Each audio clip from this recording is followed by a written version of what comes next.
আসসালামু আলাইকুম viewers, welcome to my channel. সবাইকে অনেক অনেক ধন্যবাদ আমার নতুন ভিডিওতে। আজকে আমি আপনাদের সাথে শেয়ার করতে যাচ্ছি একটি ডেজার্ট রেসিপি, যে রেসিপিটি একবার খাওয়ার পরে বারবার খেতে ইচ্ছে করে। তাই আমি এই রেসিপিটির নাম দিয়েছি আবার খাই। আর এই রেসিপিটি আমি যে উপকরণগুলো দিয়ে বানিয়েছি সেই উপকরণগুলো আশা করি সবার ঘরেই থাকবে।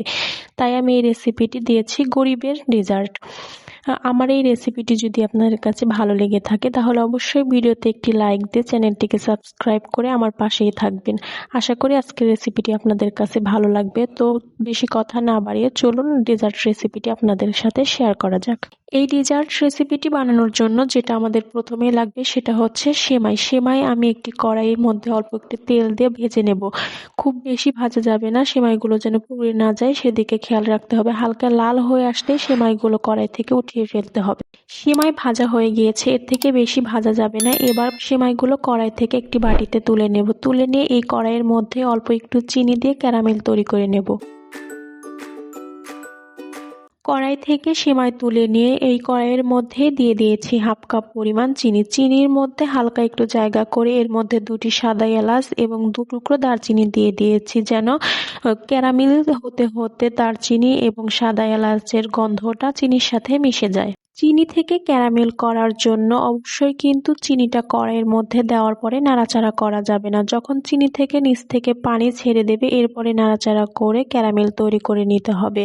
ক্যারামেলটা একেবারে পুড়িয়ে ফেলা যাবে না। চিনিটা গলে গেলে এর মধ্যে আগে থেকে ভেজে রাখা সেমাইটা দিয়ে দেব। ক্যারামেলের মধ্যে সেমাইটা দিয়ে নাড়াচাড়া করে ভালোভাবে ক্যারামেল এবং সেমাই একসাথে মিশিয়ে নিতে হবে।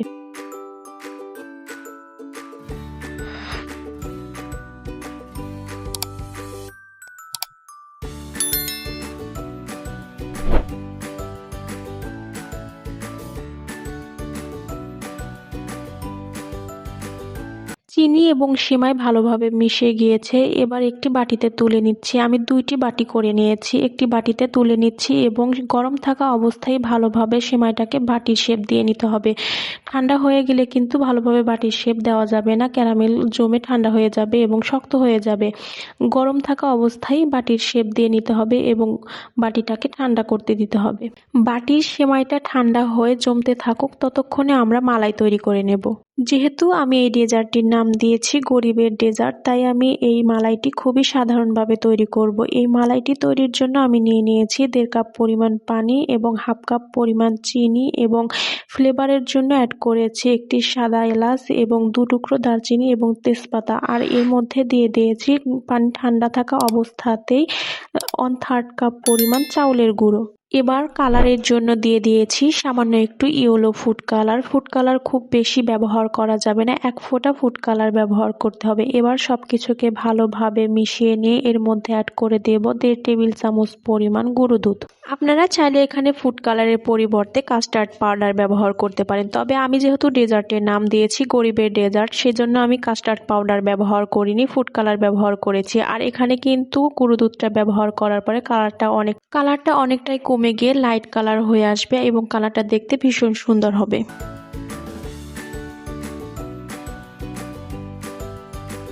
মালাইটা তৈরি হয়ে গিয়েছে, এর থেকে বেশি ঘন করা যাবে না, ঠান্ডা হয়ে গেলে আরেকটু ঘন হয়ে আসবে। আর আগে থেকে যে সেমাই বাটির মধ্যে দিয়ে সেমাইয়ের বাটি তৈরি করে রেখেছিলাম সেটা এবার বাটি থেকে আনমোল্ড করে একটি প্লেটে নিয়ে নেব।